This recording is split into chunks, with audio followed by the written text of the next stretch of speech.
നാദാപുരത്തെ ഒരു മുസ്ലിം പോപ്പുലേഷൻ മുസ്ലിം ഇതിനെടുത്ത് നോക്കുകയാണെങ്കിൽ ഒരു ഹിന്ദു സവർണ വിഭാഗത്തിൽ നിന്ന് അതിൻ്റെ ഒരു ചരിത്രം എന്താ കൺവേർഷൻ അങ്ങനെ ടിപ്പു സുൽത്താൻ വന്ന സമയത്ത് അങ്ങനെ ആയി നോക്കിയാണ്. ഇതിനൊന്നും റിട്ടേൺ ഹിസ്റ്ററി ഉണ്ടോ എന്ന് എനിക്കറിയില്ല.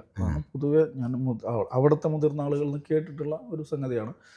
നാദാപുരത്തെ മുസ്ലിം തറവാടുകളുടെ പേരുകൾ നോക്കിക്കഴിഞ്ഞാൽ ഈ സവർണ എലമെൻറ്റുകൾ നമുക്ക് കാണാൻ പറ്റും. നായർ വീട്ടിൽ, നമ്പൂരിക്കണ്ടി, ഇങ്ങനെയൊക്കെയുള്ള ഇല്ലം, പല പല ഇല്ലം, എന്താണ് മഠം എന്നൊക്കെയുള്ള പേരിൽ പല തറവാടുകളും കാണാൻ പറ്റും. മഠത്തിലുണ്ട്, പല പേരിലുള്ള മഠമുണ്ട്, പല പേരിലുള്ള ഇല്ലമുണ്ട് മുസ്ലിം തറവാടുകൾക്ക്. അപ്പോൾ സവർണ വിഭാഗത്തിൽ നിന്ന് കൺവേർട്ട് ചെയ്ത് വന്ന ആളുകളാണ് ജനറലി അവിടുത്തെ മുസ്ലിം പോപ്പുലേഷനാണ് കരുതപ്പെടുന്നത്. എനിവേ അതിൻ്റെ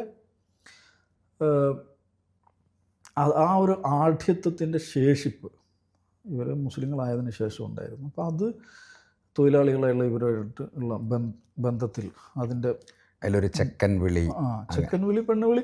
പക്ഷെ അത് ശരിയായ ഒരു ഇതാണെന്ന് എനിക്ക് അഭിപ്രായമില്ല. ചെക്കൻ വിളി, പെണ്ണുവിളി ഉണ്ട്, പക്ഷെ അത് മുസ്ലിങ്ങൾ മാത്രമല്ല വിളിക്കുന്നത്.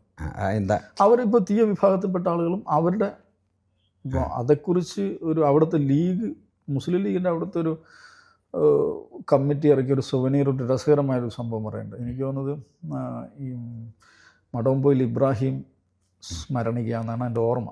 എന്ന് വെച്ചാൽ ഇതുമായി ബന്ധപ്പെട്ട പ്രശ്നങ്ങൾ, ലീഗ് CPM പ്രശ്നങ്ങൾ ചർച്ച ചെയ്യാൻ വേണ്ടിയിട്ടൊരു യോഗം വിളിക്കുകയാണ്.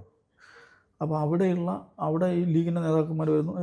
CPM-കാരൻ്റെ വീട്ടിൽ നിന്നോ അല്ല, CPM ബന്ധപ്പെട്ട ഏതൊരു ഓഫീസിലോ എന്താണ് മീറ്റിംഗ്. അപ്പോൾ ചക്ക ഇളനീനെടുക്ക് എന്ന് പറയുന്നത് CPM-ൻ്റെ തന്നെ നേതാവാണ് എന്ന് ഈ മുസ്ലിം ലീഗിൻ്റെ അവിടുത്തെ ഒരു സുവനീറിൽ വായിച്ചത് എനിക്ക് ഓർമ്മയുണ്ട്.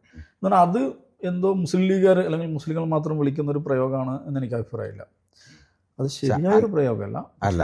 അത് ഈ പറയുന്ന തീയ കമ്മ്യൂണിറ്റി പരസ്പരം അവർ വിളിക്കാനും ഉപയോഗിക്കുന്ന ഒരു പ്രയോഗമാണ്.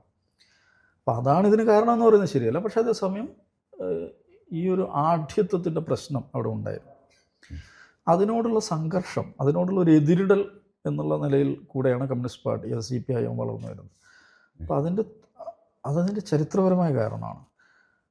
പക്ഷെ അത് ഈ കാലത്തുണ്ടോ വെച്ചാൽ ഈ കാലത്ത് അതില്ല. ഈ കാലത്ത് അതില്ലെന്ന് മാത്രമല്ല, അതിനൊക്കെ മറികടന്നൊരു തലമുറയാണ്.